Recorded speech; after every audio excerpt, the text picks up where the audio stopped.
You owe someone something right now. Maybe it is a credit card balance. Maybe it is a mortgage. Maybe it is a favor you promised and never delivered. Whatever it is, there is a small, quiet weight in the back of your mind. A number, a name, a deadline.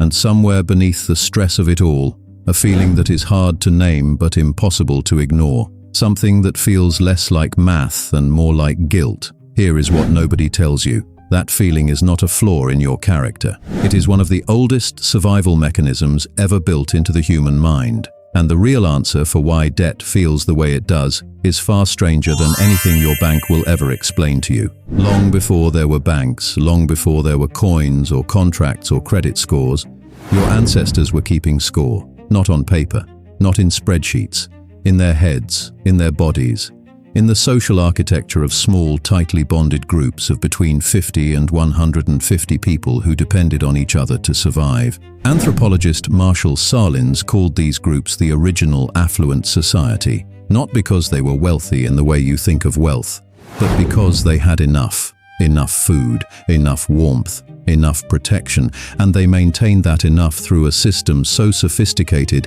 it has no modern equivalent. A system built entirely on reciprocity. You gave what you had when you had it. Others did the same, and nobody tracked it precisely because precision was not the point. The point was the relationship. The point was belonging. Here is where it gets interesting. Researcher Marcel Mauss, in his landmark 1925 study called The Gift, described this system across dozens of ancient cultures and found the same pattern everywhere. Giving was never truly free. And receiving was never truly without obligation. Every gift created a bond. Every favor left an invisible thread connecting two people. And that thread had to eventually be honored. To receive and never return was not just impolite, it was dangerous.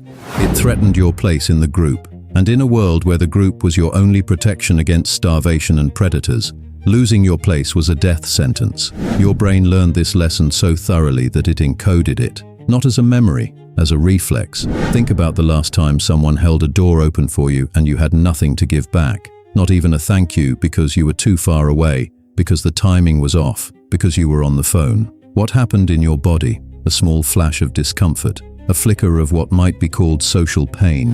That is not embarrassment. That is a 40,000-year-old alarm system reminding you that unreciprocated exchanges are dangerous. Now scale that feeling up.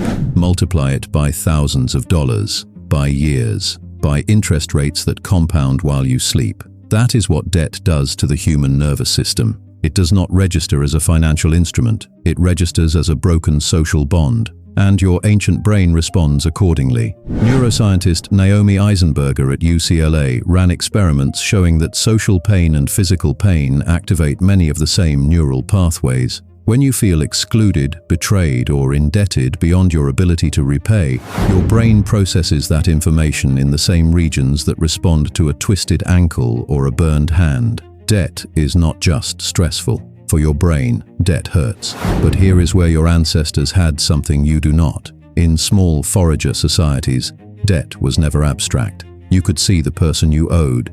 You sat near them around the fire. You knew their children. The timeline for repayment was flexible, because life was unpredictable, because seasons changed, because hunts failed and rains came late. Nobody expected exact repayment on a fixed schedule. What they expected was effort, good faith, an honest attempt to restore balance over time.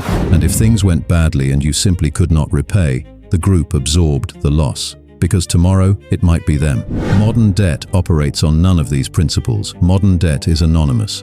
You do not know the face of the institution you owe. There is no relationship to protect, no shared fire, no mutual vulnerability. The timeline is rigid and engineered not around your well-being but around maximizing return. The interest compounds whether you are sick or well, whether it was a crisis or a choice. And there is no group to absorb the loss. There is only you, and the number, and the silence of a system that was not designed with your nervous system in mind. This mismatch is not a coincidence. It is the source of almost everything that goes wrong in your relationship with money.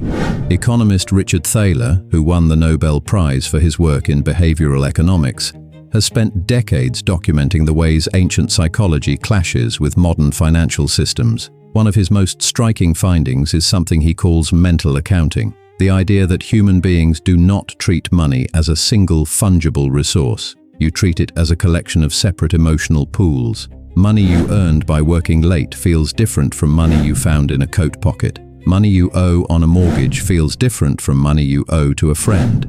Same dollar, completely different psychological weight. And here is the crucial part. The money you owe to a person carries the ancient weight of social obligation. The money you owe to a bank does not feel the same way at first. It feels more abstract, more distant, until it doesn't, until the calls start, until the letters arrive, until the number grows large enough that your nervous system can no longer treat it as abstract. And then, suddenly, it registers as a threat on the same level as social rejection, because as far as your ancient brain is concerned, that is exactly what it is. Your ancestors understood something intuitively that took modern science centuries to rediscover, that the way you relate to debt is inseparable from the way you relate to other people. In the forager world, the person who consistently took more than they gave was not just unpopular, they were a problem.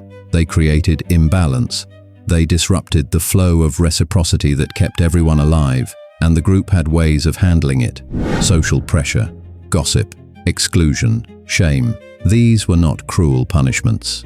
They were the enforcement mechanisms of a system that had no other tools, no courts, no contracts, no interest rates. What happens when you carry debt for a long time, psychologically, begins to look almost identical to what happens when you are excluded from a social group. You begin to withdraw. You stop talking about money. You keep the number secret, even from people close to you. You feel a low-grade shame that is hard to explain because it feels disproportionate to the situation. You are not a bad person, but you feel like one, because your brain is telling you, in its ancient wordless language, that you are out of balance with the group. The research backs this up. A 2013 study published in the journal Social Science and Medicine found that people with high levels of unsecured debt reported significantly higher rates of depression, anxiety, and what researchers called mental health deterioration than those without. The effect was largest not among the poorest participants, but among those who had accumulated debt gradually over time,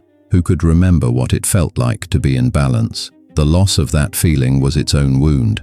But here is the counterintuitive twist that your ancestors understood far better than modern financial systems do. Debt, handled inside a relationship of trust and reciprocity, is not shameful. It is connective tissue. It is the substance that holds a community together. The act of asking for help and being helped creates a bond. The act of receiving and eventually returning creates continuity. It says, "We are in this together. I will need you today. You will need me tomorrow."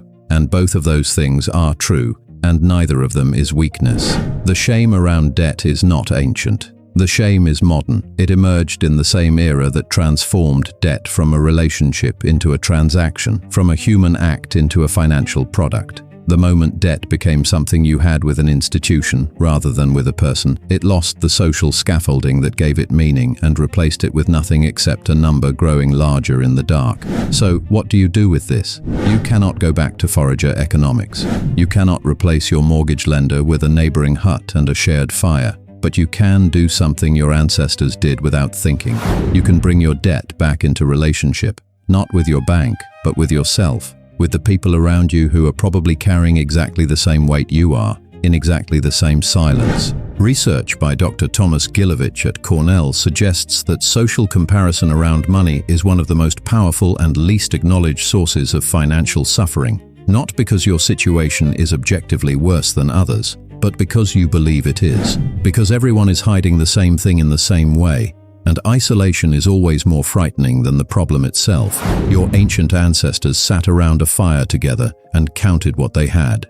They named what they needed. They adjusted, not perfectly, not without tension, but together. The debt you carry is not a verdict on your character. It is a signal from an ancient system trying to tell you that you are out of balance. And the first step toward balance is not a payment plan. It is the same thing it has always been. The willingness to be honest about where you actually stand. You owe someone something right now, and so does almost everyone around you. The only difference between then and now is that your ancestors knew it. If this video made something click for you, If it named a feeling you have carried for a long time without knowing what to call it, then you already know someone else who needs to hear this. Share it with them. Not because debt is easy to talk about, but because your ancestors knew that silence was always the more dangerous choice. And if you want more videos that take the things you feel every day and trace them all the way back to where they actually come from, hit subscribe. That is exactly what we do here.